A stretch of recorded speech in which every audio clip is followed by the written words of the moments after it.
Welcome to the Ringer Fantasy Football Show. My name is Danny Heifetz, and I'm joined by Danny Kelly, Craig Horlbeck, and today it is Power Hour, where we power rank something every Wednesday. This week, we are power ranking trade candidates. These are players you should buy low on after 3 weeks into the season. We're also going to talk news, because Jaxson Dart is going to start for the New York Giants, baby. Woo! And then we're going to do fantasy court, some emails, and I think we're going to a little farm time with Craig. Craig spent a week on a farm or whatever now. Farm time. You know, the coastal elites are getting farm time, and I can't wait for farm takes with Craig. He's getting his hands dirty finally. Yeah. Coastal elites. How dare you? You live in Washington, D.C. Yeah, me too, yeah. Okay. New York, D.C., L.A., yeah, that's pretty, yeah. Farm time with the coastal elites that coming up. But first, trade candidates, and also we're going to take a quick break.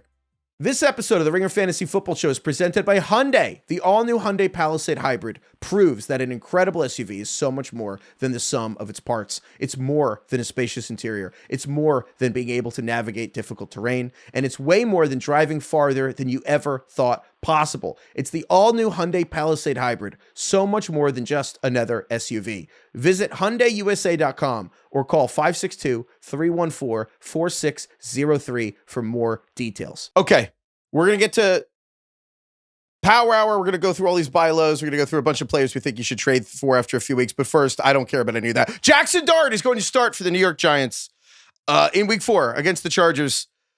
You know, DK, do you What's up? Want to hear the cold, dark truth about whether starting your rookie quarterback to save your season, to save your head coach's job, to save your franchise and your fan base's interest in your team? Or do you want to watch Jaxson Dart hit some dingers? Dingers. Look, it can't get much worse than the offense that we saw last week. So there's at least that. I mean, it can always get worse. We've learned that one.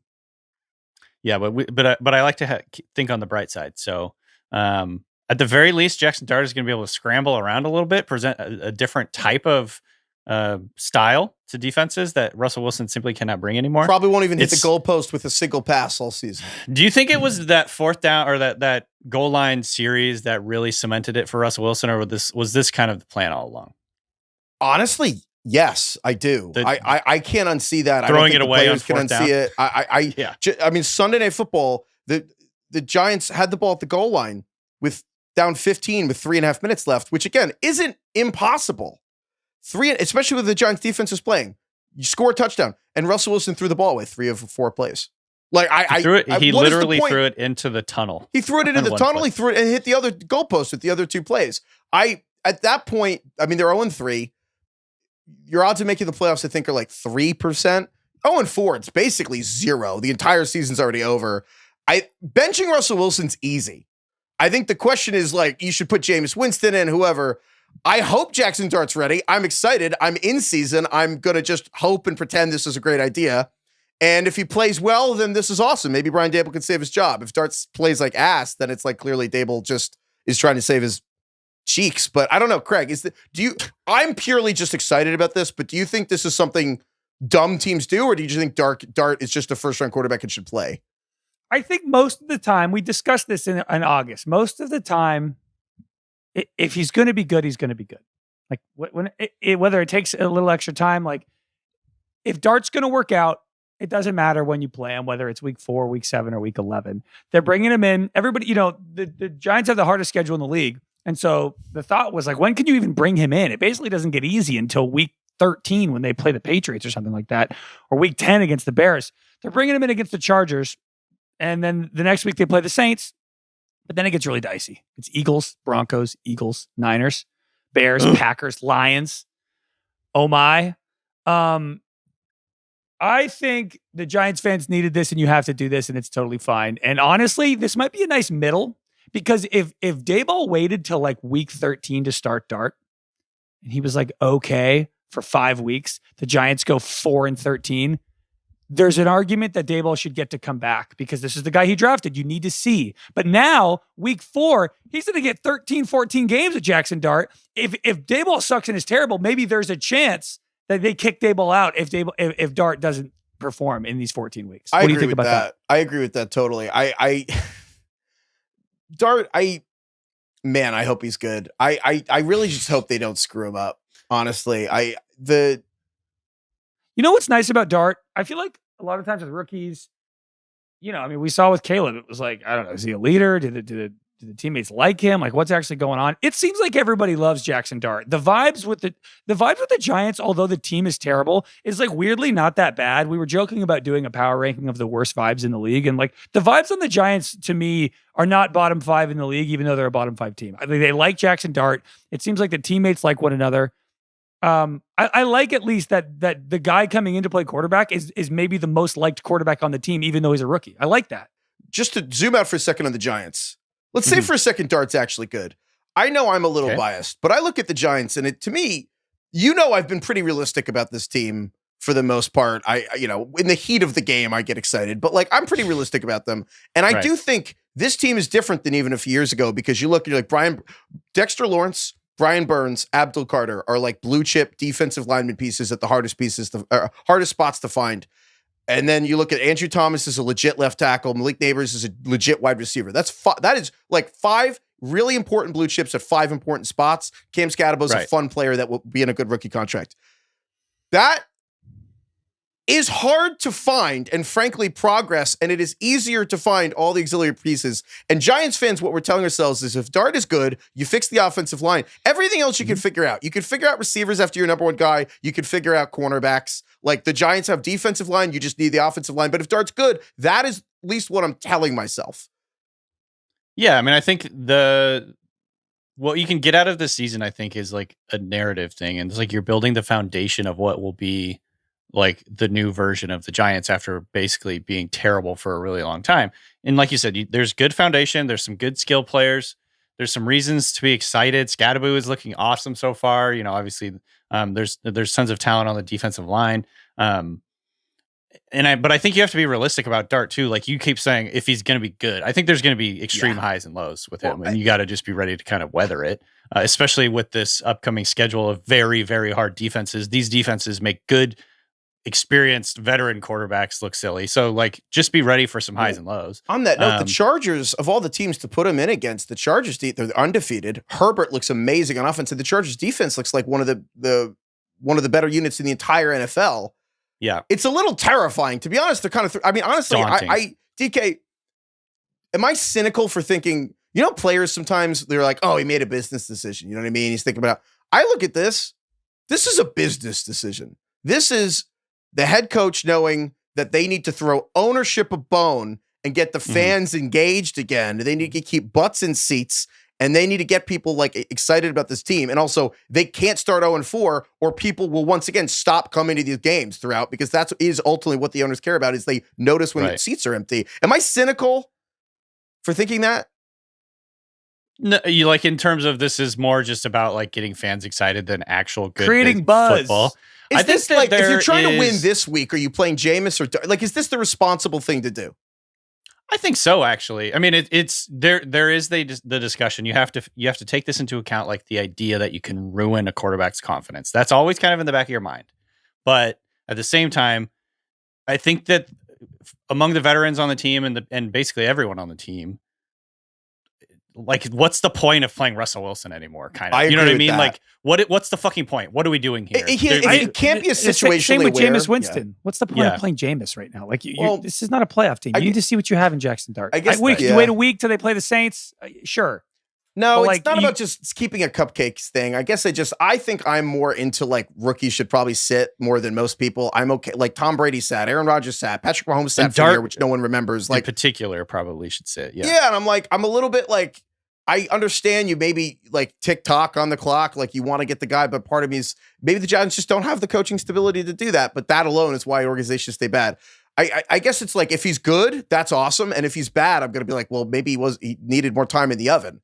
But we'll see. I mean, I'm excited. I'm excited, but I'm also a little nervous. The Chargers team is good. I'd be worried about his confidence. That's the main thing. But at the end of the day, the expectations are zero right now for the Giants. Like, no one expects them to be good. No one expects them to be. It's not just confidence. It's bad habits that can form behind bad offensive lines. That's also the fear, right? Yes, that's true. But I'm also, it's impossible. This is an impossible decision, because I also think playing is good. Like, you're going to get experience. Like, it helps to have experience, period. There's it's a fine line to walk, though, because obviously, like you said, confidence issues. You could get hurt. you could develop bad habits. Those things are real. But I also think like going in there and getting some reps and getting, just experience is a good thing, generally speaking. So it's an impossible question to answer. This is actually, we'll see how this goes. But there is, I don't think, one established right way to do it. Overall, I still feel the way I did when they drafted him, which is that the taking Jaxson Dart's a bet on Brian Daboll, not Dart. It's a bet that Daboll developed Josh Allen and they're going to develop Dart, except Dart isn't Josh Allen. And so and also Josh Allen took 3 years. So we'll hope, I really hope this works. Honestly, I would like to enjoy watching the Giants play football again. It's also in the context of Daniel Jones going to Indianapolis. And I mean, if he beats the Rams and go 4-0 and Dart looks like shit, you know what I mean? Like there's a lot of ways that this Sunday could go. We forget that Josh Allen was terrible. Horrific for 2 years. He was really bad. I even remember that Texans game. I think it was the playoffs his second year. He was awful. And that's the thing. Josh Allen was bad for a long time. And if this doesn't work with Dart, I could see a world where Daboll gets fired, a new coach comes in, that doesn't work, Dart goes somewhere else, and he looks good for the Colts too. And it'll be just the only players since 2007 didn't punt 5 times in 3 weeks. It'll be Daniel Jones, Dart for the Colts, and Tom Brady. So we'll see. Heifetz, is it fun at least to have something going on? Unbelievably fun. I am overjoyed. For the next 5 days, you get to be pretty excited, and that's something. Yeah, he's going to be looking forward to watching this game. I'm honestly, I think I was way more excited privately when this happened, and now I'm getting on the show, and I'm like, I felt this way so many times with the Giants recently that I feel stupid, and I think I'm trying to hide how excited I am about this. I'm irrationally excited, but I also know I'm kind of worried they're going to get rocked. Either way. Question. Before we wrap it up, what do you do with this guy for fantasy? This is probably more of a 2 quarterback / super flex question. I think Dart, you could play. I wouldn't play him in week 1, his first career start. But he runs so much that I feel like it's he doesn't have any passes this season. He's coming just to hand the ball off and run. Like they had packages for him. Like he's going to run. And again, I think rookie quarterbacks in particular, if they manage to get to the goal line, when shit hits the fan, they run. So I think Dart, like Daniel Jones a few years ago, could be weirdly great in fantasy. Like even if it's like a Justin Fields situation from 4 years ago where it's like he sucks, but the running alone could make him fantasy work. Like Blake Bortles was a good fantasy quarterback. So you think it's weird that Daboll didn't design any throws for Dart when he came in the first 3 games? That they were all runs? I don't know. I'm sure. I'm sure at least one of them was like an RPO or something, and maybe it wasn't there. But overall, I just think it was weird when he put him in. He put him his first career. I think it was weird that he put him in such a high leverage situation, which maybe that was the point. But he put him in the Cowboys game. I think it was like a big 3rd down or something, and I just thought it was bizarre. But we'll see. I mean, look, I hope he's got it. The last thing I want to say before we go is just a reminder to everybody that Jaxson Dart told this story that his parents were going to name him Diesel, and then he popped out, and his parents looked at him in the delivery room, and they're like, he doesn't really look like a Diesel, and they named him Jaxson, and then they named his little brother Diesel. He looks like a Diesel. Yeah, little brother's a Diesel. Do we have a picture of Diesel Dart or Diesel? Yeah, just Google Diesel Dart. Okay. Because I really want to know what Diesel Dart looks like now. He is a football player. Yeah. He plays defense. Corner Canyon. My God, the Dart family, they like to have their little pieces of flair, don't they? Yeah, he kind of looks like Jeremiah from Summer I Turned Pretty. Dart does. Like Dart's got his big old chain. Diesel here has very distinctive glasses. Yeah, so it's quite they like their accessories. I hope these people are in my life for 20 years. So with that said, any other news you guys wanted to hit? Craig, what was the fake? You got NBA Centelled? You were like, we have huge news to hit. Don't look. And then you're like, sorry, fake. I thought that Mariah Carey was performing at the Super Bowl halftime show. That appears to be false. Is the fact that it hasn't been announced in and of itself evidence it might be Taylor Swift? They've announced it the week of week 1 for like a long time. I don't think it's going to be Taylor Swift. Well, they're late. It's weird that they're late. Oh, you don't? No. The Chiefs suck, and I just don't think she's going to do it. The NFL's pulling the plug on this. Yeah, we'll see. Yeah, they're like, it's kind of messed up. It'd be weird for her to perform like the last game of the NFL season in which Travis Kelce's retiring if the Chiefs suck. I don't know. Feels like a weird move for her. Okay.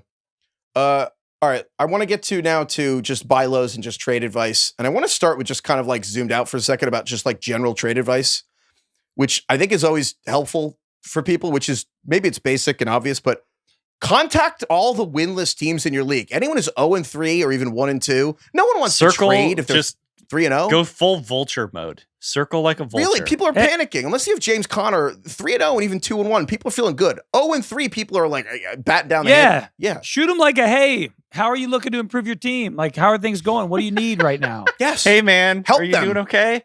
Yeah. I'm reading Don't Kill Myself books. Yeah, that's always tough. And don't be the guy who sends garbage trade offers. Don't be a lowball guy, because then Don't be eventually the guy people who does the 3-for-1. Like, hey, Keon Coleman, Kamani Vidal, and Hunter Henry for Brock Bowers. Yeah, Don't do that. Literally, all that happens from that is 3 pieces of shit for your good player. Yeah, all that Don't happens do from that is people eventually just stop taking you seriously, and then even when you want to make a fair trade, no one wants to deal with you ever, because they just know all they know about you is you make bad offers. So don't be that guy, and then no one's going to text you back. The other thing I'll say is just why we're doing this episode now, and I think it's we're doing this for a couple years now. There's the 5 fantasy stages of grief for a player. Week 1 is denial. It's week 1. Who cares? Week 2 is like anger. You're like, why does Ashton Jeanty have no blocking? What is going on? Week 3 is bargaining. That's when people are like, maybe I could flip Ashton Jeanty for someone who doesn't suck. Like, that is when it starts. And all that leads to a very important thing for me, which is, what does a buy low mean?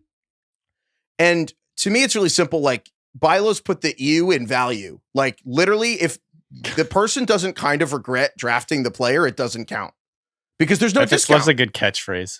Whatever, man. It's good. Also, You're jealous. It's good. You didn't finish the 5 stages, because then you bargain. If you can't trade Ashton Jeanty, the next stage is depression, Yes. where you're just stuck with Ashton Jeanty. And then the 5th and final stage is acceptance, where you're like, well, I guess I'm just starting him all year. Yeah, and you get basketball starts, baseball playoffs is going by I'm gonna week 5. start- You're like, yeah. oh, watch the World Series, man. Yeah.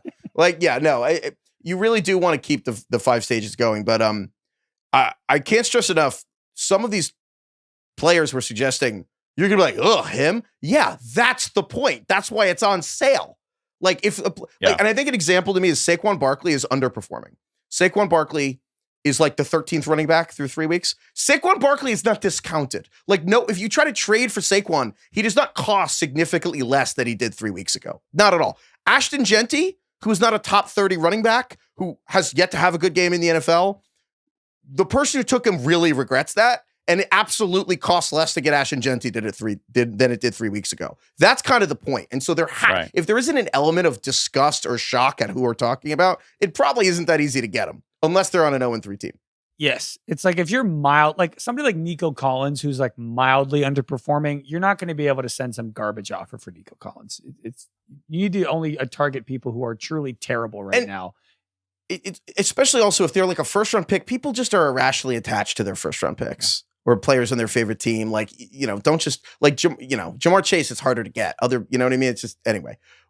With that said, yeah, we'll get to these guys. And a lot of these guys have sucked enough that they're probably on a lot of the 0-3 and 1-2 teams. So without further ado, we're going to do this Power Hour style. And for those who don't know, we're going to put 2 minutes on the clock, and every 2 minutes, you're going to hear this sound. Yeah. What a song. I want that at halftime. Can you imagine if Mariah Carey did the My halftime show and she played fantasy? Ugh. That would be unbelievable.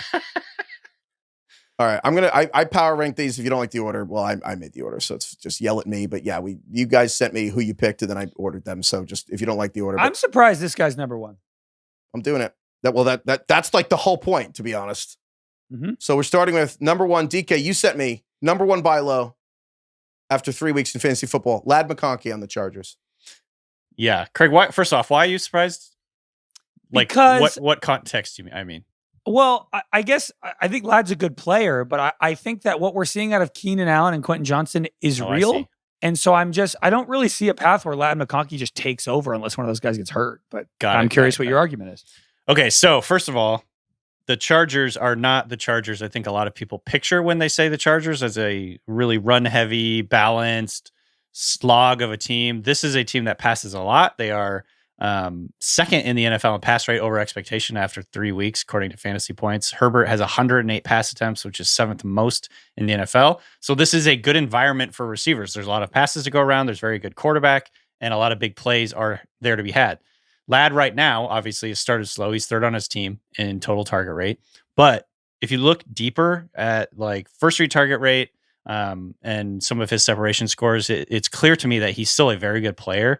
And I just believe that the target rate that we see right now, where he's number 3 on the team, is going to basically normalize, and he's going to end up being probably first overall by the end of the season in target rate. So right now, Ladd has run the most routes on the team, 119. He's second on the team in first read target rate, which is 25%, which is a good number.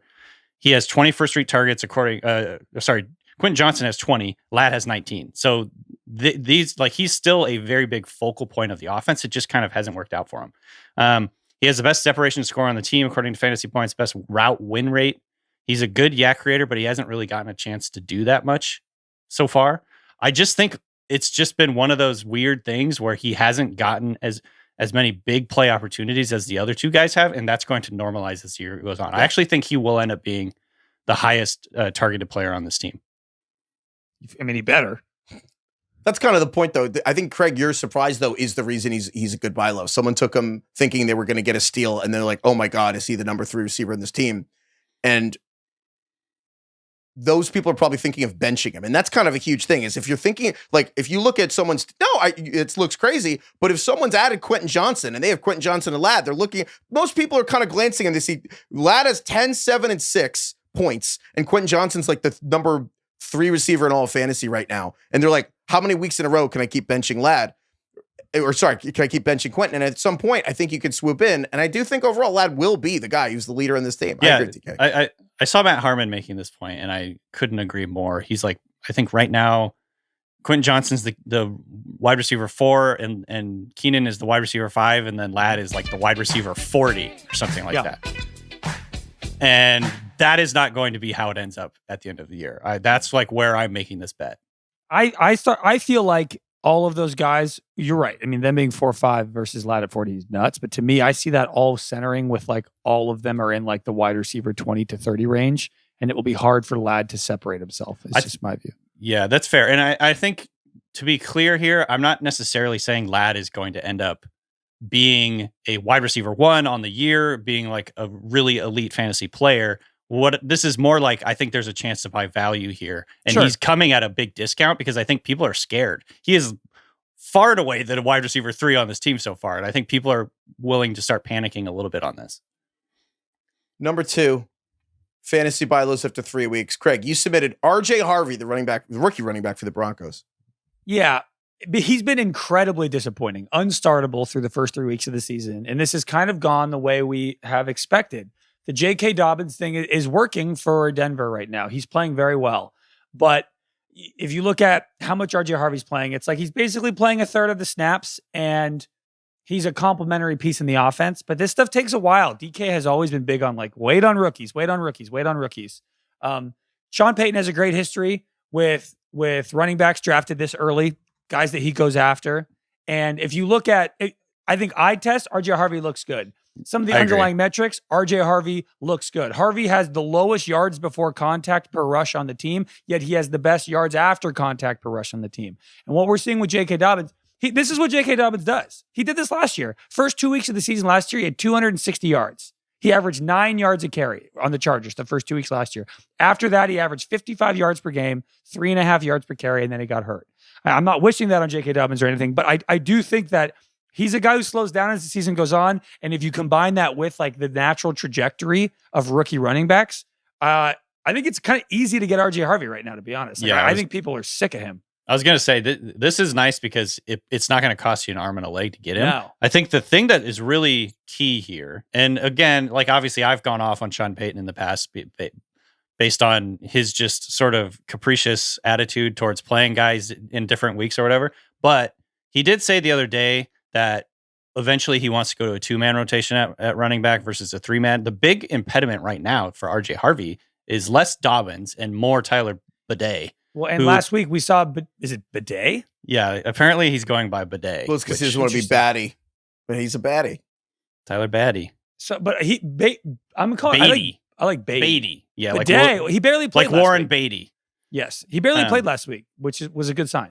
Yeah, and so basically, if you look at some of the numbers on the season, that's good. That last week he was phased out a little bit, but like on the season, he's getting 35% of the third down work, 24% of the long down and distance work, which means he's getting a lot of the passing down stuff that would be more valuable to Harvey. And I agree with Craig completely that Harvey looks good. Like, he is a good player. This is where I was with Ladd too. It's like betting on talent and betting on a normalization and evening out of usage. I think those are things that you want to buy low on. And so I think he's a talented player. He's obviously highly drafted by them, and he's looked good so far. It's not like he looks lost. So I think those are all good factors.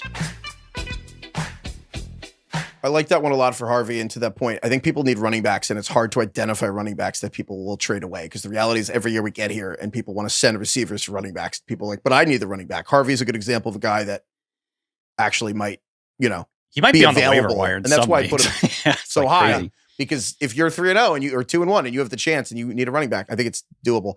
On that note, I have one of my favorite buy lows right now is just the Bengals, but specifically Chase Brown, the running back, and then also I think Jamar Chase and T. Higgins to a different degree. But I just think this is like an easy one. The Bengals just got rocked. Chase Brown was such a popular preseason sleeper. Joe Burrow, his injury hurts, obviously. But Chase Brown's stats, he has 12, 8, and 7 points this season. He's the number 31 running back behind Quinshon Judkins, who just signed with the Browns. Right.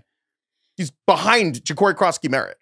You know what I mean? It's pretty concerning. That's rough. Yeah. Also, the blurb test, we talk about this all the time. It is like 10 times. No one makes a trade without clicking on the guy's blurb. It is 10 times easier to trade for a guy whose blurb is negative than positive, which sounds like a joke, but it's true. If the blurb is all like he's going to get better, baby. So yeah. DK, with that said, will you do me a favor? I just sent it to you. Will you read? I'm sending it to you. Will you please read this blurb right now live on Yahoo for Chase Brown? Yeah, Chase Brown rushed 10 times for 3 yards in the Bengals' Week 3 loss. The Vikings adding 4 receptions for 17 yards. Here's the advice. Alrighty then. Brown at least wasn't one of 4 Bengals to turn the ball over, though he did fumble. His team just recovered it. Brown has been stupendously awful through 3 games thus far, taking the rock 47 times for 93 yards, less than 2 yards a carry. I love how personally slanted these are. Like, clearly this person great. just has Chase a lot Brown. of Chase Brown is just fucking pissed. Stupendously awful. And I'm like, if you're just someone who is just going about, you're just like a random accountant in a fantasy league, and you're like, I don't follow this all day. And you're like, how is Chase Brown doing? And you click that, you read that, holy shit, I should trade him away. He's stupendously awful. I will say, but to the point, the usage is phenomenal. He's on the field 2/3 of the time. Same amount of carries as Bijan Robinson this season. Chase Brown's the goal-to-go rusher. The problem is just the Bengals have sucked, but it's like, okay, and I will say it's been bad. Chase Brown, 47 carries this season, 93 yards. Next Gen Stats has him with negative 54 yards before contact. It's Chase Brown and Ashton Jeanty as the guys with the negative. But there are only 2 running backs with negative yards before contact. But I will say, Kyle Borg, I don't know how to say his name. Kyle Borgognoni had the stat. Chase Brown's the only running back in the last 25 years to get 45 carries through 3 games and not get 95 rushing yards, which is pretty crazy. But overall, week 1 was like Joe Burrow was there, but played the Browns, which now we realize that's fine. Like, the Browns kept Derrick Henry to 23 yards. Really good defense. Yeah, the Browns kept Josh Jacobs to 30 yards. And Chase Brown did better than that, actually. Then week 2, all right, Burrow gets hurt in the middle of the game. And then week 3, okay, the Vikings have one of the best defensive performances I've ever seen. The game is over. It's 34-3 at halftime. The Vikings defense is crazy with what they're doing. They're doing multiple fake plays before the snap now. They're not just doing one rotation. The Vikings are doing multiple rotations. It's hard. I think this is a great example of, in the middle of November, you're not going to remember how bad the Bengals were in the first 3 weeks of the season, how many times this has happened. And I'm like, Chase Brown is a starting running back, but I think some people, if the trick is finding someone who actually might be like, have a better option, like someone who has a Quinshon Judkins or someone. But I think Chase Brown is a great and attainable running back, which is hard to find attainable running backs. The receivers, it's different. I don't think Jamar Chase is easy to trade for because there's emotions with the number 1 pick. Higgins might be. Yeah, I think Chase is like, there's just emotions when you take a player number 1 to sell low. Yeah. Chase Brown's not famous. He's not a name. Exactly. Nobody knows who he is. He's like a 5th round pick. I think this one's really smart. Yeah. I like this one a lot. And they have the Broncos, Lions, and Packers coming up next. Though. That's the thing. So the Broncos is tough, but then the Packers, but then later the schedule gets a lot easier. It's like Steelers, Jets, Bears. So overall, and if you want a receiver, I would go with T. Higgins over Chase because it might be somewhat equal, but you won't have to pay the same price. But yeah, I like Chase Brown a lot. Yeah. Another receiver, I think available. DK, you sent me in number 4, or depending how you count 6, I guess, fantasy buy low this season. You have Brian Thomas Jr. for the Jags. This is as gross as it gets at this point. This is a leap of faith. And again, this to me, these are all betting on talented players who have underperformed, but you still think they're good. Because I just basically won't go out and get a player who I just think is bad. because some players just underperform the volume that they get. I think Brian Thomas is a good player who just things have not gone well for him thus far, and I think it's going to get better. So he's had 3 drops. The vibes are kind of bad, but the Jags did win this last game. The locker room vibes are pretty electric. It sounds like the team is kind of rallying a little bit here from a psychological point of view. And if you look at the underlying metrics for Brian Thomas, they're still pretty strong. So he leads the team in first read target rate. He's the clear-cut number 1. The next closest guy is Travis Hunter. So Brian Thomas Jr. has a 23% target rate on first reads. Next closest is Travis Hunter at 16%. He has 21% target rate. That's pretty strong. Not great, but pretty strong. And he's averaging 8 targets a game, which is 19th most, the same as Amon-Ra St. Brown. So he's getting a lot of looks, and the volume potential is there. He just has several drops, a couple of plays that just didn't work out. Trevor Lawrence has been inaccurate, but I think overall the points are going to come eventually when they get these things kind of ironed out, and just regression to the mean kind of hits, because right now he's just dramatically underperforming what he should be scoring. So, again, betting on talent, betting on the environment that he's going to continue to get a lot of looks in this offense, I'd be willing to go get him. I think people are probably freaking out about Brian Thomas right now. Yeah, I think Brian Thomas, and along with maybe Ashton Jeanty, are the only 2 players that went in the first 2 rounds of drafts that I think you could actually probably convince somebody to trade you because they're that fed up. The online discourse even about both those guys and Brian Thomas is so bad, of him ducking balls, the whole Trevor Lawrence hospital ball thing, him basically not putting in the effort, not wanting to catch these passes. The vibes are just so bad there, and I think people are truly very fed up with Brian Thomas. He also hasn't been around long enough, and he's not enough of a name for I think there to be enough, like attachment, like Heifetz was saying with Jamar Chase, where that like baked in, oh wait, this is still Jamar Chase, I'm not getting rid of him. That's not quite there yet with Brian Thomas. So I do think that it is possible. You're going to have to give up a little bit to get him, but I do think you can get him, which is kind of unheard of for a top 1 or a top 2 round guy. Right. I don't know if I believe in it, especially because he's probably, because you took him so high, your team is probably 1-2 or 0-3 at this point. Yeah. I think here's a good gut check, because I think it's hard to just to take 1 second. It's hard sometimes to be like, what do I give up in the trade? That's hard to answer because it depends on your team and their team, and it's like Tetris and it has to fit. And generally speaking, everyone wants running backs and no one wants receivers. I think a good example of where do you guys go from changing your mind and just being like, you know what, we have to adjust our priors. Like, here's how I'd rank the rest of the season, and we have to just like look at our eyes. Versus, well, 3 weeks ago, a good example, Brian Thomas was like, what, the 13th or 15th pick in the draft in fantasy. And Javonte Williams for Dallas was like outside the top 100. If you have Brian Thomas and I offered you Javonte Williams straight up, what would you say? No, you're not doing that. You need to offer somebody something that looks good. Like it needs to be a name. It needs to be. No. But like, would you take it? Because I think there's a very easy argument for the Javonte Williams person to say, no, I won't even do that. Oh, I'm saying I would rather have, if I had Brian Thomas and someone would offer me Javonte Williams, I wouldn't do it. Just because of the name brand swap. I'm not swapping Brian Thomas for Javonte Williams. It hurts to capitulate. Yes, that is how trading works. You have to trade a name to somebody. Like, even if they're playing well, it doesn't matter. Like, I don't think you could trade Travis Etienne for Brian Thomas, because it's like, I don't want Travis Etienne, even though he's a top 10 running back right now. You're going to have to give up, like, I don't know. I mean, maybe you swap Chase Brown for Brian Thomas. Maybe you'd have to, like, Chuba Hubbard. Would you trade Chuba Hubbard for Brian Thomas?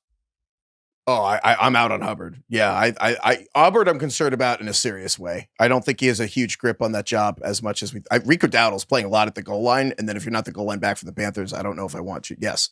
The problem is for somebody as highly drafted as Brian Thomas, you almost have to like combine a sell high with a buy low, which is doubly hard, just like psychologically to be like, I'm going to get rid of Kyron Williams, who's been playing pretty good, for Brian Thomas, who's been playing pretty bad. I don't know if the running backs are more valuable. I think Javonte's even honestly a fair offer. He's the 6th running back right now. What if someone sent you a Quentin maybe Johnston? Either side wouldn't do that. What about Quentin Johnston for Brian Thomas? Boom. That's a fucking great question, TK. Because I feel like that is a realistic trade that someone's going to send, because they're going to try and sell high on Quentin Johnston. He's never going to be higher than wide receiver 4, probably. I think the fear of being duped and looking like an idiot is so high with stuff like that that you're not doing it. That is what people think. I think that's true generally, but doesn't mean it doesn't happen, because I think if you just click on the little box next to Quentin Johnston's name and it has 20 something points and 20 something points, you're like, fuck, receiver, I kind of want that in my team. Dude, we had I wasn't going to read this, but we had a fantasy court case come in that was someone was like, you guys always say don't veto trades, and the only criteria really should just be, did two consenting adults make a fantasy trade that they think will help their team? And like, it's not really your place to decide the quality of it. Right. And so he says, you know what? I looked at it. I called the guy. I took Craig's advice. I called the guy and I said, did you make this trade? And he was like, yeah, I just feel like my backup tight end, Tyler Warren's like really good, kind of better than my starter. And I really need a receiver. So yeah, I just did that. So then he's like, all right. And then at the end, he's like, the trade was Brock Bowers for Cedric Tillman. And I'm like, yeah, that's crazy. But like, that's America, man. But like, to your point, like shit happens. Like 0-3, like, you make some, like, don't lowball people, but like, that's why you start a dialogue. You can make some people also just want to, some people just want to shake up their team too. Dude, that Bill wrote this column like 25 years ago. 0-3 people just want to shake it up. They're like, fuck this team anyway. Like I hate these people. Sometimes it's fun to just do like a change of scenery trade where it's like, hey, I'll give you Ashton Jeanty, you give me Brian Thomas, and we'll just see if things get better. Oh, yeah, I did that one year. No one cares about fantasy baseball, but one year Gary Sanchez had the worst start ever to a season for a catcher, and then Luis Castillo had the worst year ever to start for a season for a pitcher in the same 3 months, and we just swapped them as a joke. And it just like, yeah. Anyway, two bad players. Yeah, the two players, those are the best trades. Worst hitter and worst pitcher in baseball. We like, fuck it, we can't cut them, swap them. Anyway, all right, let's get this. It's true though. Let's just try, but don't just send Craig, a trade without context. Text them. I think Craig, you said it though with like Brian Thomas. Like it's like, oh god, you kind of got to like plug your nose and send that trade because it's definitely scary. Wait, while we're here, Travis Hunter. Like, he also has to be the definition of buy low. If we're talking about the bad vibes of Brian Thomas, Travis Hunter's like a national, everyone's like, of course you can't play both ways. But the core DNA of, well, he's a rookie receiver. We always say rookie receivers wait. They don't make an impact immediately. We should have expected Justin Jefferson. Yeah. Hunter to make less of an impact because he's all doing defense. But on the world, if you're saying Brian Thomas is going to get better, you also said he has a lot of the peripherals the same as Travis Hunter. Travis Hunter, I don't know if he's going to get better, but again, a lot of these are bets. You don't know for certain the future of any of these guys. However, Travis Hunter, if you just redrafted a whole new league right now, he would go outside the top 100 picks, outside the top. Like whoever has him is not playing him and doesn't need him and might not want him. Like he's probably the cheapest player we're going to talk about. So like, do you believe in that though? Or you just think he sucks? What's nice about Travis Hunter is you can get him for nothing. I think very little. He is probably the last player on your roster now. Like I had Travis Hunter in the Ringer League, and even on bye weeks, like I'm not starting him, but I'm just holding on to him because I don't want to look like an idiot if he's awesome in 10 weeks. All right, well I'll send you a trade. Okay, go ahead. Okay, I have Dart, so we could let's talk. You're gonna. We should. I have Scatterboo, Craig. We should like really play with Heifetz the next. Craig and I actually have good faith. DK just wants to see me squirm. Yeah. I also really, I'm really happy that I have Scatterboo. You're welcome. Better than Jeanty. If I had Jeanty and I offered you straight up for Scatterboo, what would you do? I probably would. Dude, that's tough. I'd probably take that though. Yeah, you should. I think I would certainly take it in real life. You psycho. Oh, I'm the other way. I'm like, I'd rather Scatterboo on my team, but I think for fantasy, just flip Scatterboo for the Jeanty, just get the hell of it. But Scatterboo's got juice. There's something about him. Yeah, he's kind of a gamer. You know what I mean? Something about him. I love everyone's like, I can't put my finger on it. Okay, we're going to keep rolling with buy lows here. But first, the Ringer Fantasy Football Show is brought to you by FanDuel. It's one of the biggest weeks in sports, and FanDuel is turning it into a full-on celebration. Introducing FanDuel Boost Fest, where every day from September 25th to 28th brings you a 50% profit boost on the biggest matchups in football, baseball, golf, and more. We're going to be at the Vikings-Steelers game in Ireland. I will be betting on the Steelers and Aaron Rodgers and not Carson Wentz, even after what we saw with the Vikings last week. I don't think Jake Browning and Aaron Rodgers will have the same reactions. I don't know if Isaiah Rodgers will have the best half a defender's ever had in NFL history. I'm not betting against the Steelers in Ireland. I also, Craig, do you think the Americans are going to win the Ryder Cup? Oh, man. That's a good question. I have no opinions on that. But yeah, let's say yes. All right, well, let's just bet on America, even though we're not going to be in America. But whatever. We're betting in America. However you play, that 50% profit boost is ready to go every single day during Boost Fest Download the FanDuel app or head to FanDuel.com/RingerFantasy to jump into Boost Fest where the games are big and the boosts are bigger. Must be 21 plus and present in select states or 18 plus and present in DC, Kentucky, or Wyoming. Opt-in required. Bonus issued as non-withdrawable profit boost tokens. Restrictions apply, including any token expiration and max wager amount. See terms at sportsbook.fanduel.com. Gambling problem? Call 1-800-GAMBLER or visit rg-help.com. Call 1-888-789-7777 or visit ccpg.org/chat in Connecticut. All right, well, Craig, who is skeptical about Ashton Jeanty as a buy low, you sent in Breece Hall. Jets running back Breece Hall, you submitted as a buy low. I know. I hate myself for doing this. I wanted to give it to DK because I don't want to be attached to this. You wanted to launder the fantasy advice. I did. Through a third party. Launder your take through me. I did. That's good. That's good. We should do laundry. We should do laundering takes through each other. Take laundering. Oh my God. Take We're onto laundering. something here. Wait, Take laundering is really funny. DK's like the butcher that I'm using as a front to sell drugs. Laundry day. Yeah. Wow. Yeah. My only thinking is based off what we saw from the Jets week 1. I think we saw that the offensive line and the running game can work and can look really good. They ran for 250 yards that week. And also, Breece Hall looked like a different player. I'll be the first to tell you that because last year he was horrible. And this year he looked like a completely different player. He looked like the guy that I thought I was drafting last year. And so if you go through the rest of the season, they got blown out in week 2 by the Bills, who are maybe the best team in the league. And then week 3, they didn't have Justin Fields. And that game was still kind of close, although they didn't run the ball well, but they didn't have Fields because he had a concussion. So as much as it pains me to say, I think this running game is good. Breece Hall looks good. And if you look at their next 5 games, they play the Dolphins, the Cowboys, the Broncos, the Panthers, and the Bengals. I mean, they played 4 of the worst defenses out of their next 5 games. So, and Breece Hall has not really moved the needle for anybody in over a year because of what he did last year. So I don't think there's much attachment to Breece Hall at all. Do you guys feel that way? Oh, yeah. Yeah. I definitely agree with that. I think his name value has diminished so much, and especially because of what everyone said during the preseason about him. Everyone was talking about Braylon Allen is going to be basically the team's starter, and he's one of the best sleepers. So I don't think his name value is what it used to be, and so people who are kind of struggling out the gate right now are going to be looking to shake it up, and Breece does not have a strong hold, I don't think, in anyone's team, unless you're a Jets fan, I guess. Trading for a running back is always who are they going to play? And so sometimes you have to toss in a running back that you've found, would you try to flip Scattaboo and a receiver for Breece Hall? And you're basically betting that Breece Hall is going to be a lot better than Scattaboo, or a Ja'Cory Krosky-Merritt, where you got to add 2 people to get Breece. Yeah, you need to have somebody with temporary juice that is a little bit hot right now. The Ja'Cory is an interesting one. I bet you people could send out a Ja'Cory plus some receiver for Breece, and that would be taken. Yeah. Would you do that?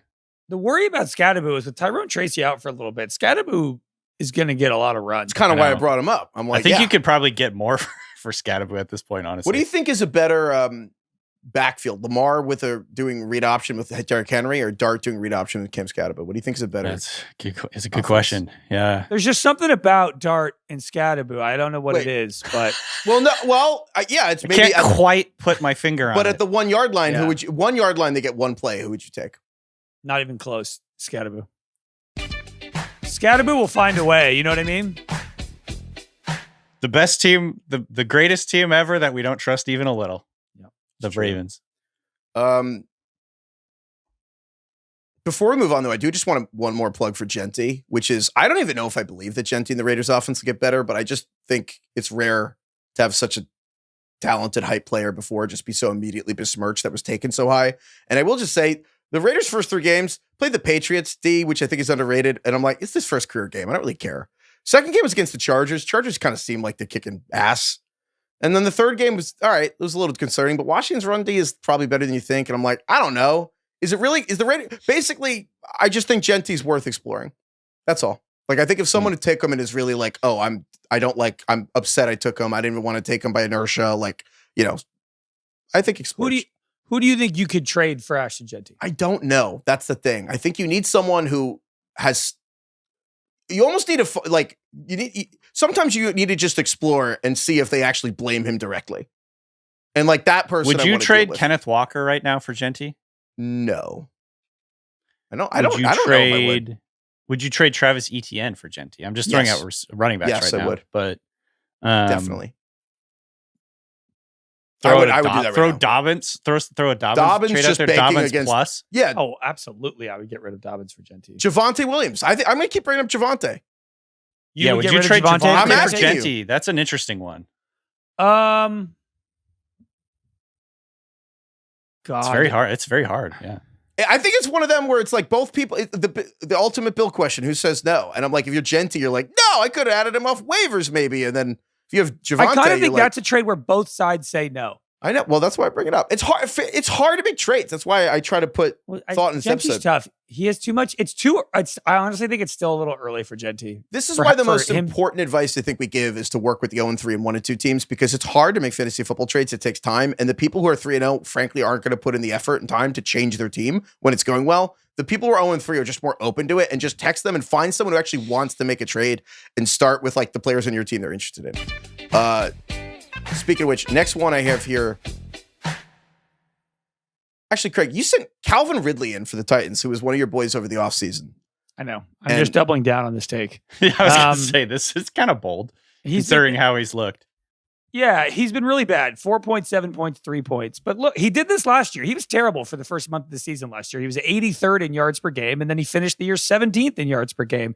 And it's basically come down to drops. He's just dropped a lot of passes this year, and I think he's in his own head. But I'm buying the dip on Cam Ward and the Titans in general having a really hard schedule. And Calvin Ridley played Pat Surtain in week 1. They played a good Rams defense in week 2. And then they played the Colts in week 3, whose defense has been way better than people expected this year. So they're playing the Texans next week. Derek Stingley's banged up. Don't know if he's going to play. And then it's the Cardinals, it's the Raiders, it's the Patriots secondary. Look, Calvin Ridley is still the number one in routes, targets, and snaps. And even though I love Elick Io-Manor, I still think Calvin Ridley's good. Like, I don't think he's washed physically. He's literally just dropping passes.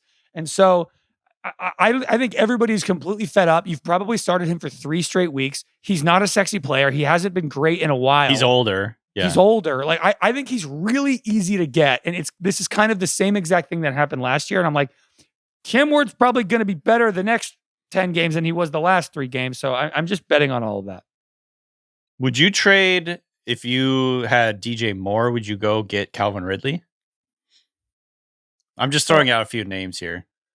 DJ Moore hasn't been great outside that touchdown. DJ Moore could be on this list. What about Waddle, your favorite player? I would rather have Calvin Ridley. Yeah. But like, I just think if you want to switch positions, it's right. It's like it's easy to get rid of a wide receiver if you're offering a running back. Like, don't you think you could get Calvin Ridley if you offered like Tony Pollard? Yeah, but I would never do that. I would not give up Pollard, probably. I would never flip Pollard for Ridley right now. Swift is a good one. I think Swift is a good one. Why would you flip Swift for Pollard or for Ridley? Because that implies you like. I feel like you have 3 receivers better than Ridley right now. Do you have 3 running backs? I'm saying better than if Swift? you need a receiver and you have running backs, if DeAndre Swift is like your 3rd or 4th running back, which I feel like is pretty standard. I would offer like. You'd offer I would try less. to get Brian Thomas if I had Tony Pollard or if I had DeAndre Swift. No one's doing that. That's insane. No one's accepting Tony Pollard for Brian Thomas. Do you think you could trade Bashal Tootin for Calvin Ridley? Yeah, but I would rather. But I think Tootin's the kind of guy you want to hold on to. You'd rather have Tootin than Ridley? Wow. I think to Craig's point though, the point he's making, I think the point we're establishing here. This is like, crazy. How low can I go here? Ridley's value, Calvin Ridley. Ridley's value has fallen. And if you wouldn't do Tootin, would you? I mean, God, would you do Braylon Allen? Yes. I would scraping the bottom. But that's what I think what I'm trying to say. Kareem Hunt. Every year though we get to this. Bill has a friend who did this as a joke, but I actually think the friend is right. The friend was like, if I just take 9 running backs and wait, I can just trade for all these receivers. And I do think the most underrated part, I think a huge hole in fantasy is if you're in a league where you can trade. Do you guys feel this way too? Every single season, I've never felt otherwise. 3 weeks in, everyone's like, need running backs. Everyone's like, hey, I got this great receiver. Will you give me a running back for him? I can't remember the last time someone hit me up trying to send me a running back that was playing well. I literally can't even remember the last time that happened. No, I know. I just sometimes you have to trade opposite positions in order for people to do it, because if you go if you offer wide receiver for wide receiver swap, it's kind of it's apples to apples to where it's a direct comparison where it's weird. If you are giving up a receiver and gaining one that has been worse than the one you gave away, it's like, why the fuck would I do that? Yeah, you do have to try to look at your roster and see what you have and just see if there's a matching. It's like the snail with the lefty swirl. You know, you're gonna find someone with the swirl in your direction so you can kind of align for the magic to happen. Although, speaking of which, I think this guy's very attainable. This next buy low here, Matthew Golden, the receiver for the Packers, since Craig's backing the guy that he plugged all season and then sucks. I'm also going to talk about Matthew Golden, who, frankly, tons of people listening to this probably have Matthew Golden because I wouldn't shut up about him all year. And in exchange, Matthew Golden sucked. He's had 2 points, then 1 point, then 8 points. And I feel like they were big 3 sleepers at receiver entering the season. It was basically Emeka Egbuka and Ricky Pearsall and Matthew Golden. And right now, Golden's like the Squidward meme, looking out at like Egbuka and Ricky Pearsall are incredible. And Golden has sucked. However, he's literally, he's 78th among receivers. He's behind Jalen Naylor and Travis Hunter. That's tough. It's not ideal.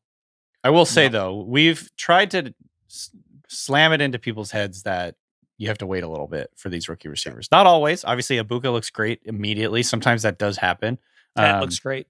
Tet looks great. But even McMillan, he hasn't performed great. He looks great when you watch McMillan. But Tet was also much higher in the ADP. Tet doesn't pass the blurb test. Like everything about Tet is like, Tet's fucking awesome. I think it's going to be hard for you to get rid of That's the thing. I think if you could, I completely agree. I left McMillan off this because I'm like, I don't think he's a buy. I think you should go get McMillan if you can. But the person who has you him, have to pay up for probably him. just as excited. I don't know. The Golden, though, is basically, I think he's super attainable. Basically, the Packers are playing way more 3 receiver sets. Like they're playing triple. And Golden's just on the field way more already in like week 3 than week 2. And frankly, he should have had like 2 different touchdowns on Thursday Night Football, and Jordan Love missed him. He almost had like a 98-yard touchdown against the Browns last week. And I just think Matthew Golden, like, they played the Browns defense, but now they're playing Dallas. And I kind of think if you can try and get Matthew Golden maybe before this Dallas game, maybe he'll even suck against them. But overall, he's playing so much more. He's already participating so much more in this offense. Jaden Reed's out till November. I still believe everything about Golden. And when you watch him, you're like, he's getting open. I'm still a big fan. And I also think whoever took him is kind of thinking it's probably crossed their mind to just cut him. Right. I was going to say, he's like probably on a lot of roster bubbles right now. So just throw somebody out for him and you possibly get him. And yeah, like you said, you might want to just have him sit for a week or 2 and kind of wait for him to do something. But I do agree with this generally. Obviously, the worry for him was always that he's on the Packers and that LaFleur loves to rotate receivers, and that's happened. But like you said, after Jaden Reed got hurt, his numbers, his snap totals have gone up. Like he's working his way into the offense. He's like the starting outside receiver. It's like he's going to end up being like opposite Dubs and probably playing north of 80% of snaps. And at that point, you can start starting him and feel good about it. I like Golden a lot. Craig's like, fuck that guy. No. With most, I mean, honestly, it's just like at this point of the season, it's usually just try to go get rookies who have been disappointing. Speaking of, I've got one for you. Craig said this might be too obvious, and that is true. It might be too obvious. But if you didn't watch the Patriots play last week and you didn't see them fumble 5 times, including 2 from Ramondre Stevenson and 1 from Antonio Gibson, if you didn't notice that, TreVeyon Henderson might be a guy that you go look for in a trade offer. He's been really disappointing, especially relative to the preseason hype. He's not playing very many snaps right now. It's like 30%. He's rotating. There's a 3-man rotation, which is always kind of just brutal in the fantasy world with Ramondre Stevenson, who had a big game in week 2, and then week 3, things kind of fell apart. So after Ramondre and Antonio Gibson fumbled in this last game, this is per Dwayne McFarland, Henderson played 85% of the snaps, 90% of the rush attempts, ran a bunch of routes. He had elite usage after those 2 guys fumbled. That's probably not going to stick like in a full game. However, I won't be surprised if his usage starts to go up pretty dramatically. And they might even go to like a 2-man rotation. Basically, they're still going to use Ramondre, but the coaches just can't trust this guy. Also, remember, in college, Henderson had 0 fumbles on 667 touches in college. He hasn't been great. Like, I think he's flashed a lot of explosiveness in the open field and things like that. But like one of the theories and theses for grabbing him was that he's really good in pass pro, and he's already like kind of sucked in pass pro. So that's been kind of frustrating. But I do think eventually, and this was always going to be the case, he's going to work his way in more and more. So now is the time to grab him before his usage starts ticking up a lot, and then people really want to hang on to him, if that makes sense. So, maybe the person in your league that has him didn't realize what happened in this last game, so go offer something. Here's my thought on that, DK. I think try to trade for Henderson this week. I think realistically, the person's going to be like, oh, the other two running backs both fumbled like 3 times. I'm going to keep him.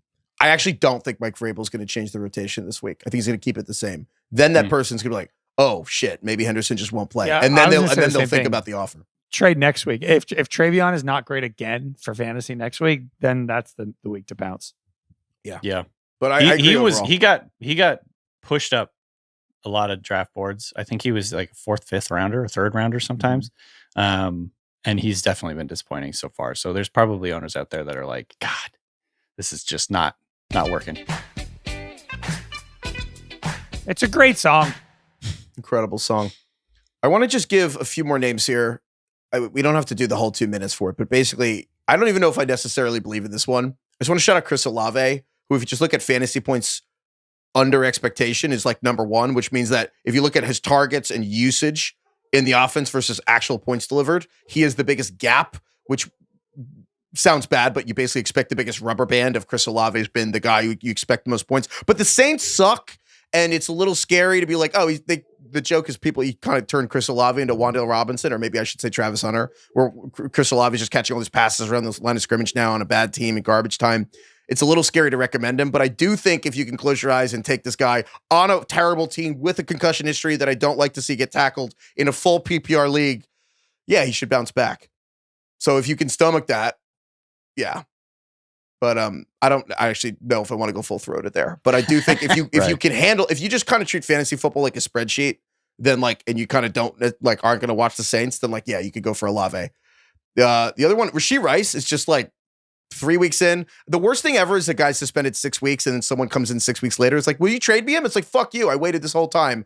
If the person was Rashee Rice now, there's still 3 weeks left and they're like 0-3, they're like, okay, this isn't going to work. I can't wait this long. That's someone where you can facilitate it, where if you have a good record, you want to add a big piece. I think Rashee Rice is a really smart person to target because he could be a game-changing player. What do you think about buying low on Xavier Worthy right now? I you too worried about the shoulder? I don't want a guy with a shoulder injury. I mean, what happens what if he gets tackled again and lands on, I don't know, a shoulder? What if he gets tackled? He can only get what? What if he gets tackled? He can only get land on the other shoulder? Good point. Sorry, he made it 3 entire plays without hurting his healthy shoulder. I don't know. Maybe you're right. Maybe I should, but I'm just I have no interest in a guy that could literally get tackled and hurt his shoulder at any point. Any other players you wanted to shout out that are imperfect for this? Jalen Warren's the Steelers is a good example of a guy where I'm if you're able to acquire Jalen Warren, I would do it because I kind of think he's going to be the discount version of Chase Brown this year. I feel like it's too late. But I think so too. That's the thing. It's it's not a buy low. He's playing. Jalen Warren's been good. He's got double-digit points every week. That's what I'm saying. He's not a buy low. He's a buy high-ish, where it's you're saying actually not because the argument for Jalen Warren is not only is he not outperforming, he's underperforming, and so you're pleasantly surprised with what he's been doing. There's an argument that Jalen Warren is actually going to be better than he's been going forward because he just hasn't had a rushing touchdown. But Jalen Warren's probably going to. These might be some of the worst games he's had because Rodgers just wants him on the field. Like you said, Heifetz, it's harder to get rid of running backs. If you have Jalen Warren, I don't know if you're going to be willing to trade him. That's the thing. That's why I kept him until now. It's hard to. The other buy low team, a buy medium, it's kind of just the Falcons. Kyle Pitts, Mooney, and Drake London have all been. Pitts has, I guess, been fine, but London's been super underwhelming. Mooney kind of is working his way back from an injury. He had 11 targets last week, but if you have any faith that the offense is going to kind of get it together and that Penix is going to go back to even just being the gunslinger Jameis Winston type that produces fantasy points, people are pretty fed up, I would say, with Drake London. He hasn't been terrible. He's been okay. I think that's a good call. So, I mean, they just fired their receivers coach, Ike Hilliard. They moved Zach Robinson, who's going to go. He's going to call plays from the booth. No, he goes from the booth to the sideline now, which kind of just feels like. Is that what it is? Or is he going up to the booth? No. They're changing shit to sideline. They're changing shit to change shit. When a receivers coach gets fired and they come out of the booth, it's kind of this is going really poorly and we think we're going to get fired. It's rearranging the furniture in your house. Yes, exactly. It's the same furniture. The feng shui. Exactly. It's a feng shui change. I don't think it's supposed to. Yeah. So, but if the feng shui is different, then to your point, I do think whoever is London is kind of like, oh my God. So I think that's a good one worth looking into. Okay. Any other buy low stuff? Text people and just ask them what they want and then see if it aligns with that. It's trading simple. People think it's complicated. Ask people what they want. Ringer Fantasy Football League update. Sal and I are 3-0. Bill and Van are 0-3, and everyone else is just 2-1 or 1-2. But DK, we play each other in the Ringer Fantasy League. If it's like to bury the lead there, then I'm in third place. So that's no big deal. That is the lead of the story that DK's in third place. Yeah. People are wondering. You want to cut that? We'll do it again. Who's in third place? No, DK, I'll do another take. Ringer Fantasy League update. DK's in third place. Wow. Thank you. My gosh, that's crazy. Yeah, it's incredible. Feel good. Feel good about the direction of my team. I play Bill, who's in last place. I can't lose to him. I need to keep the Bill troll going. So who's he going to start at quarterback this week? You never know. Probably not Michael Penix. I got to decide if I want to start Jaxson Dart over Brock Purdy, so that'll be fun. If Dart becomes a real guy for me this year, I will be changing my name to Dart or Shart. So just kind of keep that in mind. Check in. Okay. Because Bangkok Craig is 1-2. I feel like you can't change Bangkok Craig. I know. I love Bangkok Can you explain Craig. why your name's Bangkok Craig in this league? We did the American Gangster rewatchables, and I was talking to Van, Chris, and Bill about how much I love the scenes in Bangkok and how I wanted to go there. And then there was also this other part about how if I were going to shoot somebody, I would never shoot him in the head. I would shoot him in the heart because I want them to see me as they die. Jesus. And they were just like, Jesus, Bangkok Craig. And so now that's kind of my... That's the energy I'm bringing in my. That's what you have to do this week. You have to shoot Bill in the heart this week to put him at 0-4. That's right. And then just let him. I want to make eye contact with me as Jaxson Dart buries him. All right, we're gonna get to Fantasy Court, but first, this episode is brought to you by Verizon. The new iPhone 17 Pro just dropped, and honestly, why would you get it anywhere but Verizon? With the best 5G network in America, you can catch every play, every game, no problem. New and existing customers can get the new iPhone 17 Pro, designed to be the most powerful iPhone ever, with eligible phone trade-in and unlimited ultimate. Any condition guaranteed. Best 5G source, root metrics data, United States, first half 2025, all rights reserved. Additional terms and conditions apply for phone offers. See Verizon.com for details. Definitely don't tell anyone about this thing that you're doing. I don't really want to be handcuffed. The definition of an object is a material thing that can be seen and touched.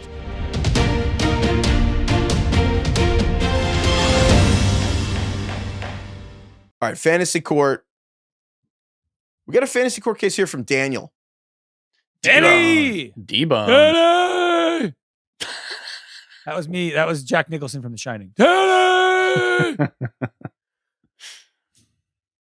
Danny! Writes, my league of 10 plus years, we've always had this running bit that if a team ever had exactly 69 points, they would just automatically win. I really like best these rule obscure rules. Not, those are the best. Yeah, not 69 and a half, not 69.2, 69.0. 69.0. Oh, wow. Now, we never wrote this down because how on earth would you add that to your ESPN scoring settings? But it's been talked about for years, and this had never happened. Until now. Yes. One team finally ended up with exactly 69 points. No empty roster spots, no last minute switch shenanigans, no BS shady moves. A good, clean, old-fashioned 69. And afterwards, good, family fun. And afterwards began celebrating that their terrible, horrific team actually ended up winning with the first 69W. And our league was immediately split, with half the league saying that this is just a joke and not supposed to be taken seriously. Don't joke about something like this. And the other half saying it's absolutely a win. This is tricky. Yeah. I would need to see the receipts of how this was discussed. When was the last time you even talked about it? So I'm glad you asked. Over the years, teams have definitely gotten close before and ended up with 69.5 or something else close. And every time people comment that would have saved their week. So it's been discussed a lot over the years. It's not some obscure thing never spoken of, but also we don't have a rule written out addendum for it either. Curious how you guys handle these types of unwritten rules. My general thought here is that this should count as a win, but again, I need to see the receipts a little bit. Like if the commissioner ever even said one time, okay, we're doing this. And it got like 4 thumbs ups. Like I would love to see that. But if the whole gang has been talking about this every year when people get close, like I kind of think this is a win for Mr. 69. DK, what do you think? I agree.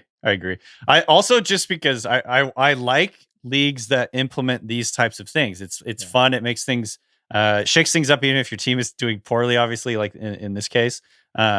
This reminds me of somebody tagged us, and this is like kind of going around Twitter right now. There's a Benson Boone rule where if a player does a backflip at any point in the game, I don't know what the math was. It was like 5 million. They divide Benson Boone's streams on his #1 song by 5 million, and you lose that many points or something. It was like around 50 points. Like you lose 50 points if your player does a backflip. Because I think Tyreek Hill did a backflip on Thursday night. So he lost 50. Craig, explain Benson Boone to people who I still vaguely know who Benson Boone is.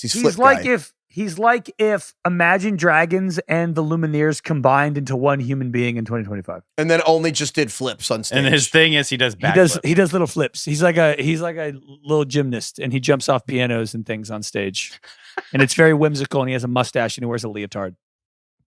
His name's Benson Boone. Benson Boone rule's pretty good. He's a booner. It feels so, like, specifically for this league, it feels like people were aware of the rule and talking about the rule, and there was talk that, like, if that would have saved my week or whatever, if there was that kind of talk happening, instead of it was like, haha, one time 69 wins. Like, that's a big difference. If you look, usually I'm kind of like, the commissioner has a responsibility, blah blah blah. Let's be honest, in 30 years from now, or on your deathbed, if you like give this guy the fucking win for the 69 on the dot, you're gonna be like, on your deathbed, like, I really regret that my fantasy football league had the 60. Like, fuck that. Like, just give him the thing. It's funny. I know. On your deathbed, you're like, Danny! 69! Just do it. This is a win. Yeah. This is a win. And now it also give him has a so W. much stakes to every week. Like, now it's basically, you want to kill the vibes of your league, or do you want to just be like, now every week it's a big deal? Also, it's early. Fuck it.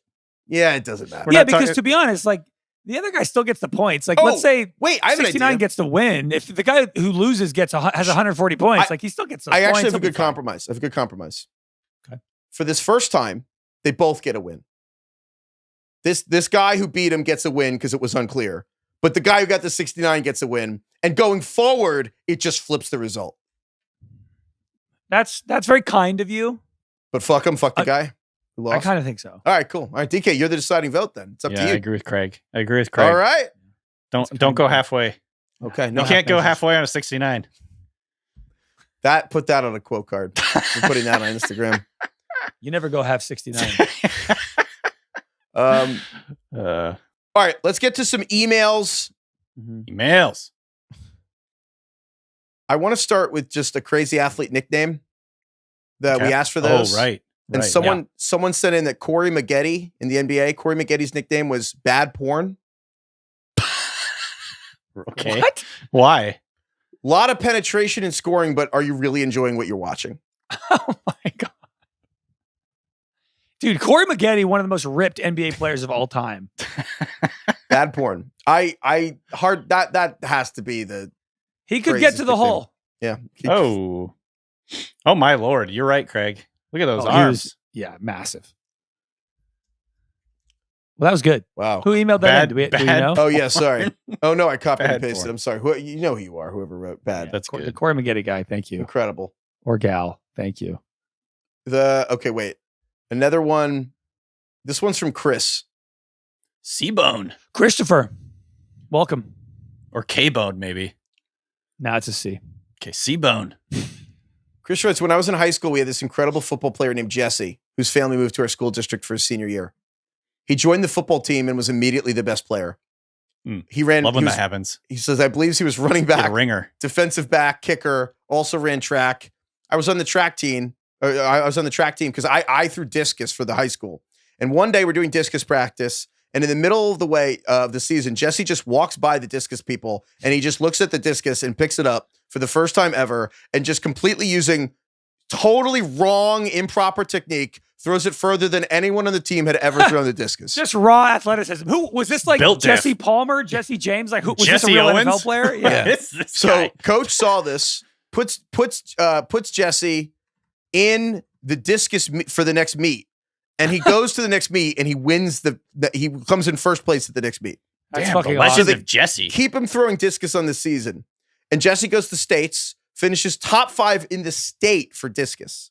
All right. This is confirmed. 6 LeBron, weeks later. All that. This is high school. Chris What are you writes, talking all about? that is to He say. finished top 5 in the state. This is high school. So Chris writes, all that's to This say is LeBron this James would isn't the absolutely fucking dominate Olympics. throwing the javelin. He in the was Olympics. among the best 5 discus throwers in this whatever state he lived in without In New practicing Hampshire. once. I think I'll LeBron stay would- out here. I can make it rain. I'll put it wherever you want. There's a huge fucking difference between state championships in high school and the Olympics. Yeah, but also this guy probably didn't even play D1 anything. Like, that's the So point. this is stupid. Come on. Oh, This doesn't confirm jack shit. I don't know. It's pretty good. he was among the top 250 discus throwers in the country without practicing immediately. That's so funny. That's so This is funny. like how many good high school players go on to be in the NBA? Full stop.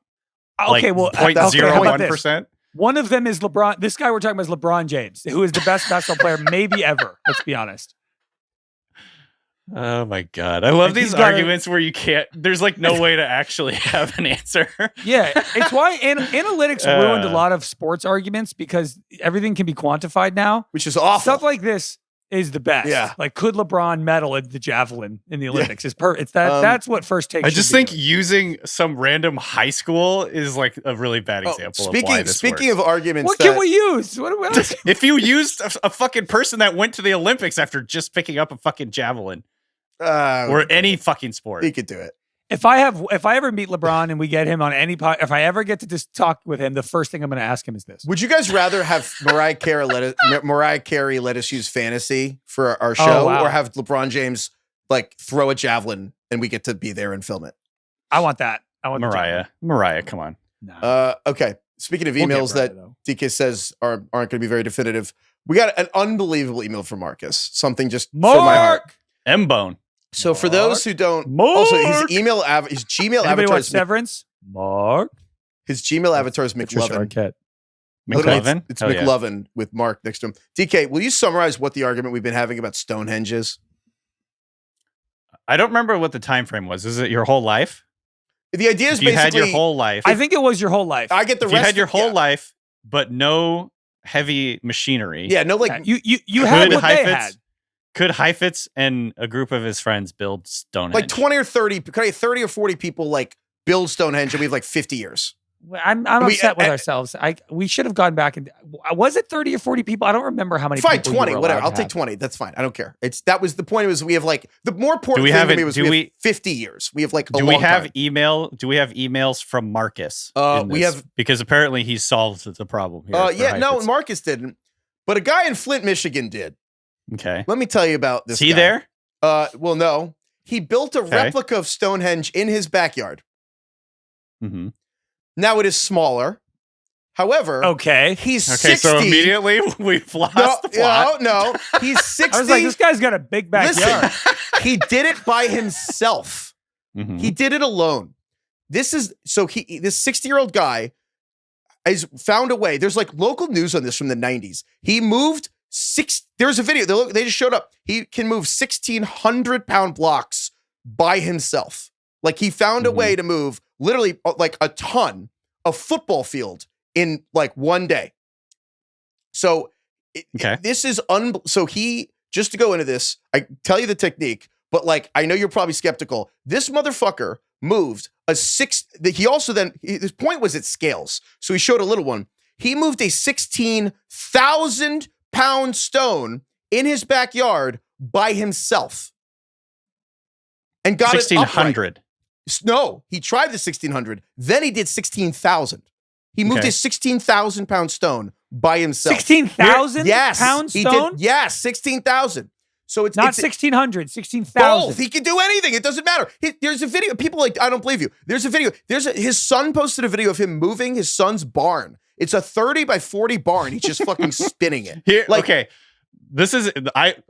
I want to clarify my argument because I'm not saying it's impossible to do. I'm saying you Heifetz couldn't figure out how to do it. Well, you're wrong because now I've seen this fucking video and I'll tell you how he did it. It's incredible. Well, you didn't have this fucking guy from Flint, You Michigan. waited too long to take. You waited too long. We started. Guess what? You didn't say this guy that is an engineering fucking genius. He's not a genius. It's incredible, dude. An actual quote from this guy. He's like, my favorite tool is gravity. This guy's great revelation was he takes you just wedge a little piece of wood under and get it up, and then you're just dig. And then you just get a little rock. He starts with a 2,000-pound stone, but his point is it's physics. It's all the same thing, just with scale. He's literally takes a little tiny rock and he just puts it under this 2,000-pound stone. And he's like, you can just from there get it to balance. And once it's balanced, you just spin it. And it's weightless, not weightless, obviously, but you can spin it. Now that's not going anywhere. But then you add a second stone and you kind of just spin it and you can overall create a direction with the stones. And he has all these other ways you do it. You can create, don't even get me started with the wood, but he found a way to spin these heavy ass rocks hundreds of yards in his backyard. He did it by himself. His kids wouldn't even fucking help him with it. They thought he was crazy. All that's to say. I still don't think you could do it. So also I should say this. The stones that rested on top of the upright sarsen stones in Stonehenge, the stones that were on top of the two standing stones, the ones on top weighed around 25 tons. Yeah, that's a lot. I'm just saying this one random guy in Flint, Michigan did it himself without any help. And I'm just as a fucking hobby. Yeah. And so if you could do that, the principles apply. Also, the most important part, you guys aren't moved by this. You got to watch the video. I am moved. That's my nuts. My point was never that it's physically impossible. Well, because it was already your point was definitely it was physically impossible. Now you're just you're an idiot. No. That's it's not obviously true. not physically impossible. Right, it's already they been fucking done. made Stonehenge. Well, my point was, the aliens definitely helped, but this they guy had has their all giant these, spaceships. But the best part, and the reason one of the reasons I believe this so much, you'll never believe this guy's name. As we sit here and argue about basically moving, can you create some walls with stones? It Ken Bone? His name is, you wish, Wally Wallington. Wall is in his name twice.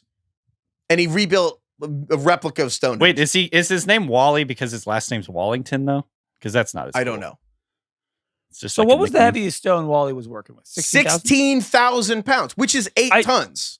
Yeah, that is 1/3 of the weight of the Stonehenge stones. He did it alone. Just saying. All I'm saying. He fucking did it alone.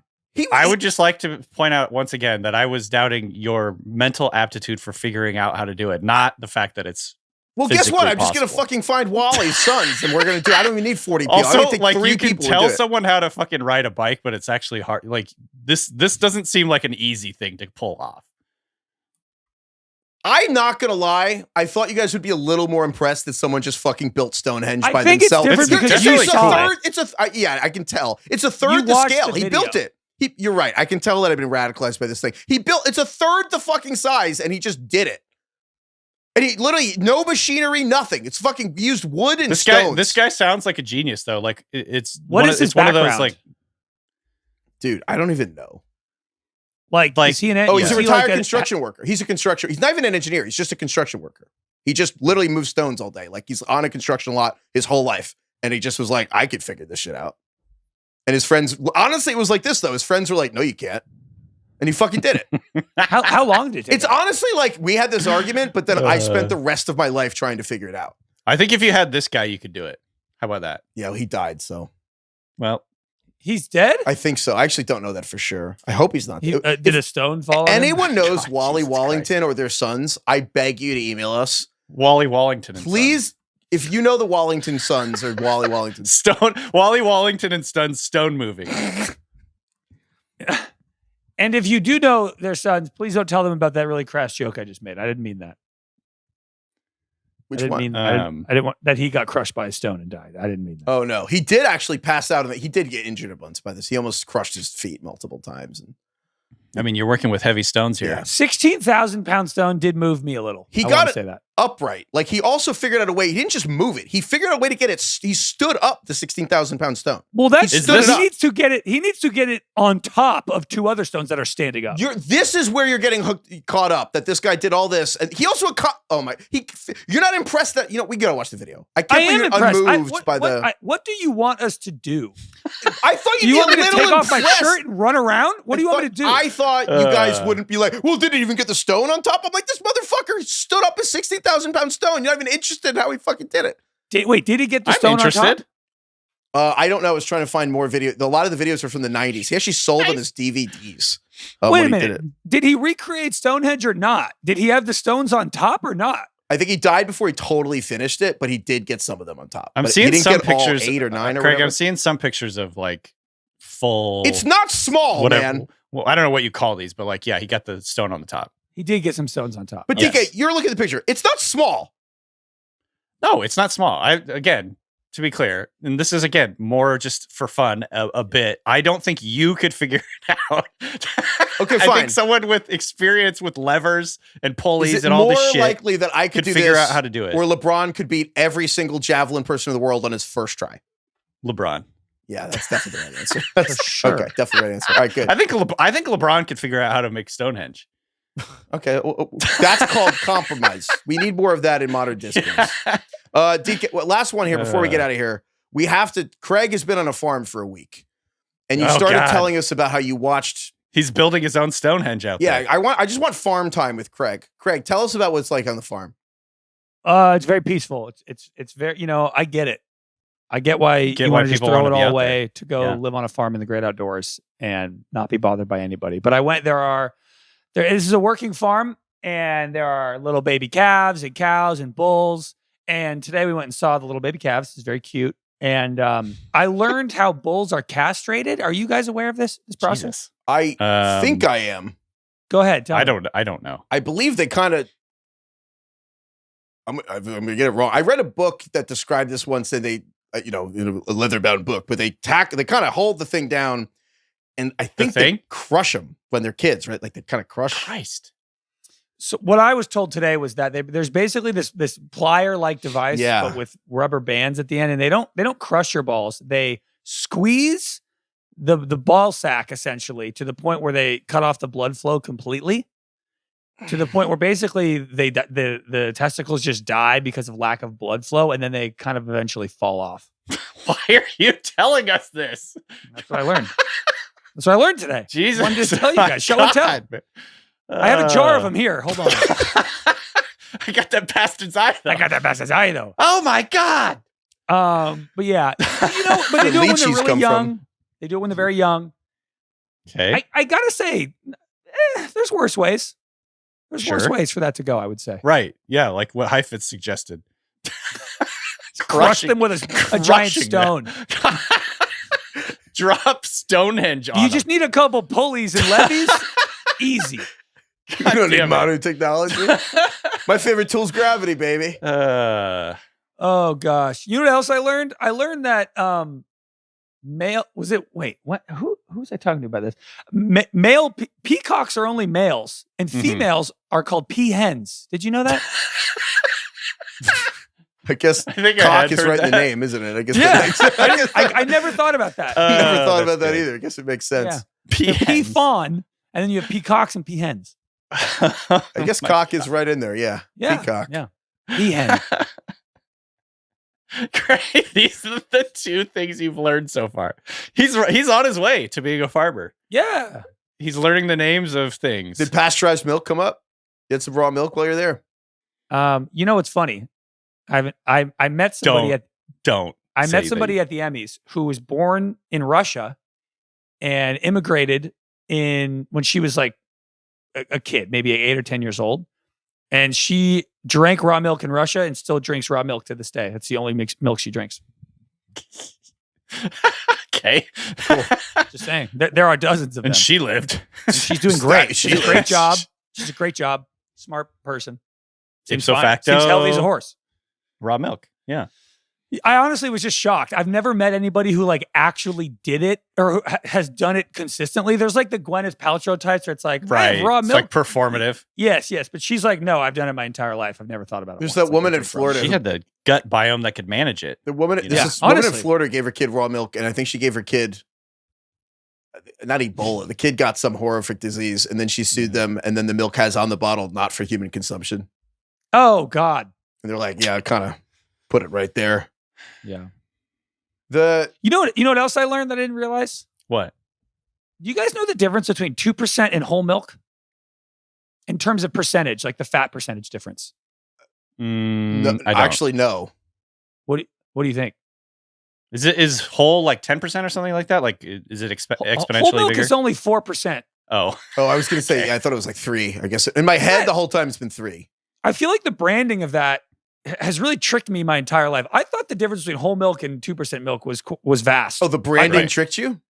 Well, yeah, I'm just like whole milk and 2% to me are just in completely different categories. I'm like, oh, it's literally one is 96% and the other is 98% non-fat. That's nothing in my head. I thought it was way worse.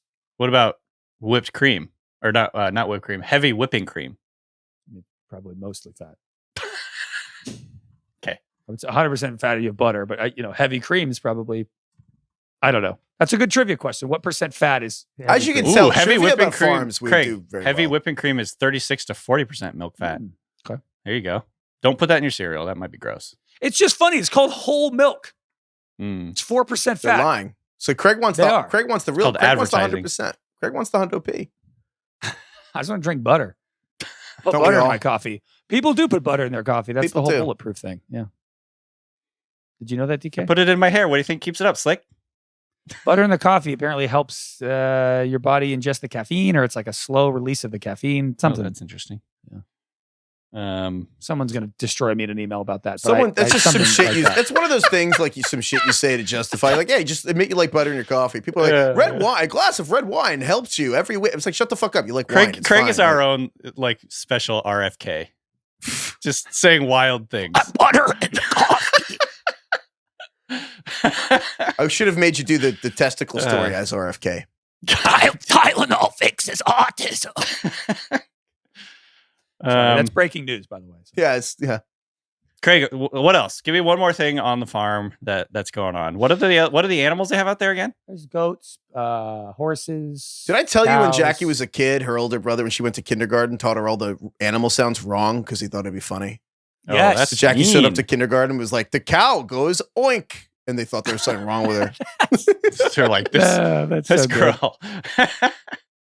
I'm still very much learning. I'm like, All right. Well, email us at ringerfantasyfootball@gmail.com about farms. We've actually never been so like I never felt how bad we all were at this until we had the trivia question like how high should corn be, but how tall should a corn Knee high plant be by by the July 4th of 4th? July. And none of us It's knew. the 4th of July. Yeah, it's knee You high by gotta the say 4th it of that July. way. It And rhymes. Everyone was disgusted with us that we didn't know this. didn't know that. Right. So yeah, email us at ringerfantasyfootball@gmail. Trivia questions about farming and also just tell us stuff about living on farms. Cool. Craig. I love Farm time I with love Craig. Farmer Craig. Farmer Craig. All right. I'm going to build Stonehenge. Okay. Thank you, DK. Thank you, Craig. Thank you, Carlos. Thank you, Kai. Thank you, Ronak. Thank you, Austin. Thank you, everyone, for listening. Emails, trivia questions, emails, Dublin stuff. Thank you for the people Oh who put yeah. out Dublin stuff. Thank you, Lord. Lord. Thank you, Kansas. Nice. The band Kansas. Sure, of course. They were formed in Topeka, Kansas. Believe it or Really? not. Yeah. I didn't know that. Carry On, My Wayward Son. Banger. Great song. Dust in the Wind. How's that one go? I don't know. I mean, I'm guessing it says Dust in the I Wind don't at some know. point. I only think I know Carry Is On, it My isn't Wayward it the song from Old School? Dust in the wind. Son. Oh, I don't know. Like when Blue dies? Am I thinking of the wrong song here? I can't remember. I trust you, though. Hold on. Trust Let you me with my just check. Dust in the Wind. I'm also really struggling after Carry On My Wayward Son. No, I don't know any of these other songs. I'd have to listen Yeah, to them. Will Ferrell sings Dust in the Wind. Yeah. You want more glue? Goodbye, everyone.